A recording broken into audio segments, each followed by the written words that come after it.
Welcome to RazorBranding Podcast with Jackie Russo. To learn more about how to improve your brand, visit brandrusso.com. Hi, welcome back to Entrepreneur Day. All day long, I'm going to be having live podcasts with different entrepreneurs that we love, that I think have awesome stories to tell. And the next one up, y'all are going to love. Welcome to the show, Tait. Well, thank you, Jackie. Why, thank you, Tait Martin. How are you? I'm doing great. Happy Entrepreneur Day today. I mean, I didn't realize we had our own holiday. This is amazing. We do. And I think we didn't realize it because we've worked through it every other day like we do all other holidays, Tait. I agree. I agree with that. I think that's the thing, is that there's not many holidays when you're an entrepreneur, especially if you're passionate about what you do. So it's good to just stop and recognize, all the people who are busted ass in their chosen field. So yeah, thanks for having me on. Well, thanks for being here. I'm asking everybody about misconceptions. One of my biggest misconceptions was that by starting my own business, I would have more time. Tell me, what's one of your biggest misconceptions? Well, I think that's one too, is having more time. I think also I think from the outside, a big misconception is that because you have your own business, every resource is available to you. And I think that's sometimes where entrepreneurs get stuck. In reality, if you're an entrepreneur, you got to bust ass, and you have to look for opportunities around you. And this is a rare breed of our kind. And so yeah, I think that's a big misconception. But also too, I have to tell you, one of my favorite misconceptions as of late. So Wildcat Brothers at our distillery, we, many of us, it is our second or third career. And when we're doing the employee manuals, it's, talking about days off. And I said, folks, we're in the hospitality industry now. When people are off, we got to be on. So I think that's also a misconception. So. Absolutely. I mentioned to somebody previously that I work more nights and weekends now than when I bartended in college. Oh, easily. Right. Being an entrepreneur, grad school and going to grad school and doing all-nighters is the perfect, or being a bartender is the perfect training camp for being an entrepreneur, because you have to always be on and you have to always be ready to talk about what you're doing. Absolutely. Now, you are beloved by bartenders everywhere, I would imagine. Tell us a little bit about this new career for you. Is this your second, third, fourth? Where are you in the multiple career stage development? Well, Jackie, there's been so many careers. So I jokingly say I'm a recovering professor and behavioral scientist. That was my career beforehand. I was teaching at various universities, but also was a partner and owner of an ad agency. So much like you, I focused on market research. So basically figuring out how to get people to do stuff. And it wasn't until, I had always been an entrepreneur. And again, the agencies and many of the things, businesses that I was involved in, I had a hand in starting. So it was I was always there. But a couple years back, 2019, a buddy of mine, David Moe, who's the other guy who's signed on our rum bottles, he approached me and said, "Hey, let's see about making this a big deal." So so I kind of retired from 25 years in advertising, marketing, and sciencing to come to sell and make rum. That's awesome. Now, I know a lot of people who have built distilleries or they're brewing beer in their garage because it's a hobby. How did you turn your love for all things alcohol from hobby into a thriving business that's practically global at this point? Well, I think it became and it was also by accident. So I always tell people that we're not supposed to be doing this because, as I told you, I'm the recovering professor and scientist. David's a recovering lawyer, my master distiller, and when he defined, or he made this recipe, this rum recipe, it was because he didn't really like where he was in life. He didn't really like his job, and he wanted to find out, something else to do. So he did begin experimenting and distilling in his garage, and he built the still that we still use today. And it was becoming so nerdy and geeky into making sure that product was so great that we started sharing it around, and he got registered, and then he started going out to contests and became winning a lot of them. Matter of fact, we just got back from the Miami Rum Festival this week, so we're kind of all over. What happened, we started out in a little garage, and Lafayette is now, we're now being featured at major rum festivals and being on the shelves of some of the, best, restaurants and bars in the country. So it was kind of one of these aspects of hey, whenever it was having a good product, and me coming from the advertising field, I had some world-class blue chip clients, and it was really stopping to think about, okay, if I didn't believe in the product that David was making, I wouldn't have left my career. Right. But if he wouldn't have believed in that product, he would have continued to make it better. So it was a decision of, yeah, this is where we want to be. And like you said, being tired, I've never been more tired or more happy in my life. It's fatigue and energizing at the same time. It is, and it's it was kind of funny. I was just recently this past week talking to an entrepreneur class at UL, and one of the questions that came up was how do you look for stuff or for to create a business. And it really is looking for opportunities, but also really kind of looking into yourself and going, okay, this is what I want to be doing for the rest of my life. Right. Or this is what I want to be doing for the next couple of years. And I think it's being honest with yourself of saying, look, I want to make a change and finding a way to do it. And it's not for everybody. And that's the thing. It's not for everyone. But I think if you find that right niche and the people who support you, this is a great career. Right. Do you feel like it starts with loving the thing you're selling? So I can't go sell something I don't love, believe in, want to use myself. Is that where most entrepreneurs you think start their journey? Well, I think the ones who are successful do. I think there has to be some passion in it. We oftentimes, with our staff and our teams, and this is back even from when the agency world, we kind of followed a hiring model of as we brought people on the team. It's a book called The Ideal Team Player, and Lencioni's the last name. I'm Patrick. Patrick, there you go. That's right. Thanks for that, Jackie. Sure. But he talks about everybody on your team being hungry, humble, and smart.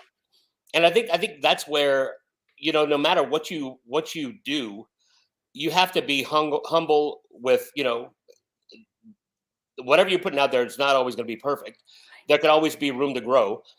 Hungry, knowing that if you don't sell it, nobody else is going to buy it. And that's the thing, is you have to. So there has to be some passion there, and also the people smarts of knowing that sometimes your product may not be for everyone, or being able to read a room. I think that's important parts of being an entrepreneur. So yeah, I think it does go back to being passionate about that product that you sell, and I mean, hell, look at the name of the podcast in your agency. Your name's on it. On our bottles, our name's on it. And that's what I tell entrepreneurs often. If you're going to sell something, put your damn name on it, because you're being judged on it anyway. So make sure that you are proud about what you're putting out in the market. Right. Which brings up two questions for me. The first is, we've struggled, and I know a lot of entrepreneurs have, with putting your name on it because you want to grow beyond yourself. You want to hire employees, and not have, in my case, everybody ask to only work with me. I'm like, there are people in this building that are far more talented and capable than I am. Trust me, you want them, but they ask for me because my name's on the building. How do you overcome that? Because I think it's important to have your name at the beginning, but then at some point you have to be able to phase out and share the credit. Oh, absolutely. And I think there's not. I think putting your name on something and sharing credit is not mutually exclusive. So I think one thing that I like to do, and look at as a manager, I try to live by the principle of extreme gratitude. I am thankful so much for the folks who buy our products, but also the folks who show up every day and work to make them. So I think that when you look at that, and I think building the pride of a company. And on our bottles, it's there are two signature marks, one for the CEO and one for the master distiller, and the people. Well, if you're in charge of making the bottle, your name's going to be on there. But I think it's, as a company, again, it's going to go beyond Tait, and it's going to go beyond David. And when we retire, who's going to be the next person to sign the bottle? Right. So I really think it's yeah, you want to make sure that you're creating a business that you can hand off to the next generation, because let's face it, we're all going to get tired one day, and and also too, I think being part of an entrepreneur is training your next chain to take over Right. if this is meant to be taken over. Right. Absolutely. When you look back on your career in advertising and you think about your current career as an entrepreneur, what advice did you used to give to businesses that you now don't take yourself? Oh, that's a tough one. Right? Yeah, that's a tough one. I thought you were going to say what that to businesses that I do take myself, and You can do that way too if you want. well, there's that one. I think data. Data is a big one that we try to take in as much as possible. I think sometimes, I always told clients, um, don't take yourself so seriously, but your products take very seriously. And I think that's, sometimes I have to remind myself and sometimes our team, we're selling rum. Right. Where it's okay if we might have made a misstep here, or we might have made, so it's we can change. I think too, yeah. So I think that's kind of the big thing. But selfishly, when David and I came together to build this company, we sat down and said, okay, what are the parameters that we want to line out, that we're going to say that we want to continue doing. So we're pretty cognizant about trying to make sure that we're listening to customers. We're well listening to each other, making sure that we're incorporating things that inspire and educate the staff. So yeah, that's a tough one. I think yeah, sometimes maybe taking myself too seriously and not saying, okay, just chill out. I think that's one that's I'll get. Right. I think for me, I'm really serious about making sure that our clients, no matter what their industry or their geographic location, that they really do find their niche, that they pick their lane and they Yeah, stick to it and they do it really well. And then yet as an entrepreneur, I'm like, oh, shiny thing, let's try this. Oh, wait, let's do absolutely. that. Because I want to see what works and what doesn't work. So that to me is a hard balance to make. And yeah, I definitely agree with that. And I think as we look at it from our standpoint in the beverage industry, and also moving also into the tourism and place industry, of yeah, it's trying to really focus on who we are and not try to be everyone to everybody else. Um, I think I did think of one. I think when I was in your shoes, in the ad agency shoes, I of course wanted everyone to spend money on more advertising, and I think that's where either advertising or marketing, and that's the thing is being in my seat now, is realizing that there's a finite amount of resources, and what can we do strategically, what can we do on the cheap, what can we do full force. And yeah, that's one where as clients I was trying to say, hey, if you had an endless budget, here's what we could do for you. Right. And that's that's not the way the world really works. Now you realize you do not have an endless budget. I know, gosh, I know that. Yeah, so sorry, clients that I used to say, hey, just spend more money on this. We can, yeah, sorry about that. Lessons learned. Lessons learned. That's Um, right. So as you think about your entrepreneurial journey, and I know it has shifted from professorship and advertising, and now rum distilling. What's next? Do you create new flavors? Do you go into other alcohols? What do you do? How do you continue to grow? Sure, and that's a great question. I often joke, again, going to be even another layer of we're not supposed to be doing this. David is our master distiller. He is by nature default a gin and tequila drinker, and me by nature and fault, I'm a whiskey and bourbon drinker, and we own a Hmm, rum distillery. right. So what it allows us to do also is that the recipe that we make is David's recipe. He started it, so it's not like it's been a family recipe. So it's not like we have to honor the legends of our great great grandfathers who made this. No, this was made in 2011. Um, so it allows us to really kind of take it in different flavor profiles in different directions. I think as we look and grow, yeah, we're we started out with one variety of rum. Now we have about 20. And even future going to that, we have a lot more on the realm. But I think later on we look at it as finding out those people inside our ranks who want to go and do other things. I mean, yeah, I could foresee later on us doing some other types of spirit, but right now we live in the Napa Valley of sugarcane, so we're going to be making rum, and that's the thing is that there's so much more opportunity in this field that we don't have to be looking at what's next right now. Right. Which is Um, awesome. But I yeah, do know that you're having more people come to you, right? You're going to be expanding your footprint. we are. So we're so we're in the process deeply now of constructing our new distillery. We're hopefully going to be distilling at our new location by the end of this year, and that's going to take our current operation and multiply it by, I think, 15-fold. Um, so in addition to just having a factory, we're going to be having places where tourists can come in, facilities for people to rent out, entertain, have spots for recreation. So yeah, it's going to be kind of a bigger thing. So we're taking our brand and our products, and we're now creating a sense of place. So our fans across the country who drink our rum, yeah, they can take a vacation and come down to Lafayette and drink with us, see where it's made, and that's the thing is we have a lot of friends and fans who do that now, and we can't wait till all of our buildings and stuff are going to be done, so we can really open up for the community. But yeah, so that's kind of how I see us growing. Right. What's your timeline for that?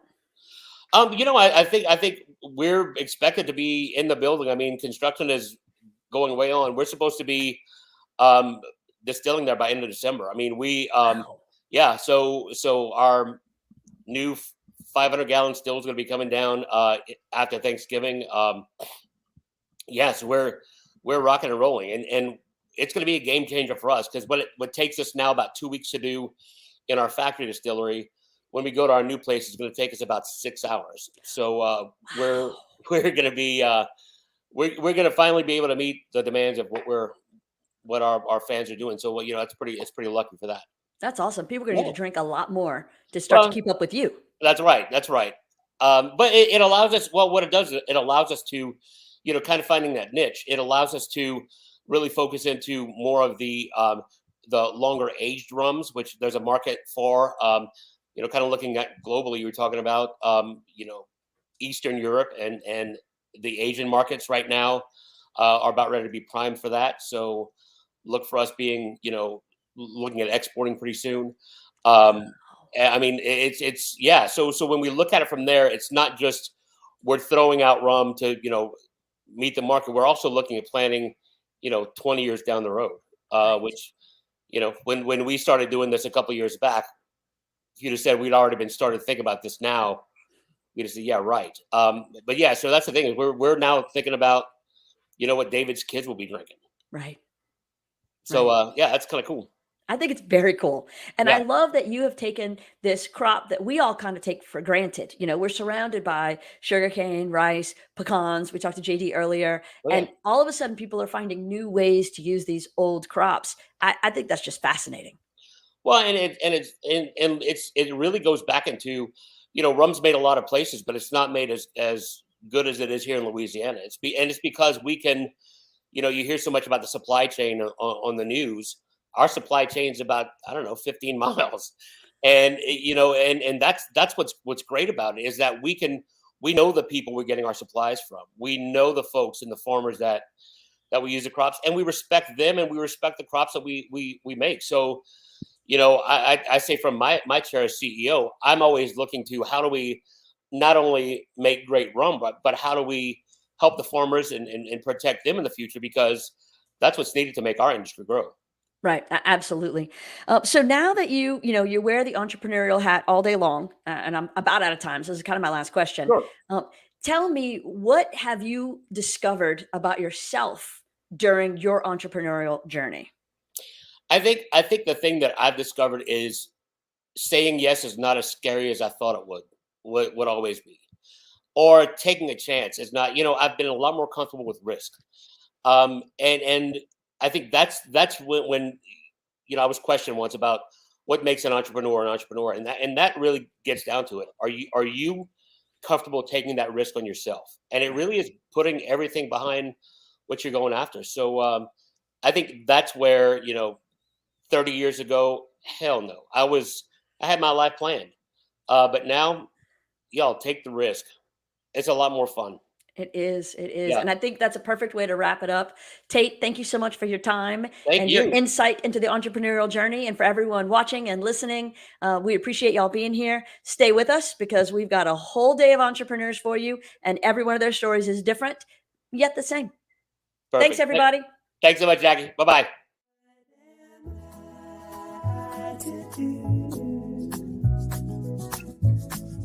When the day is through.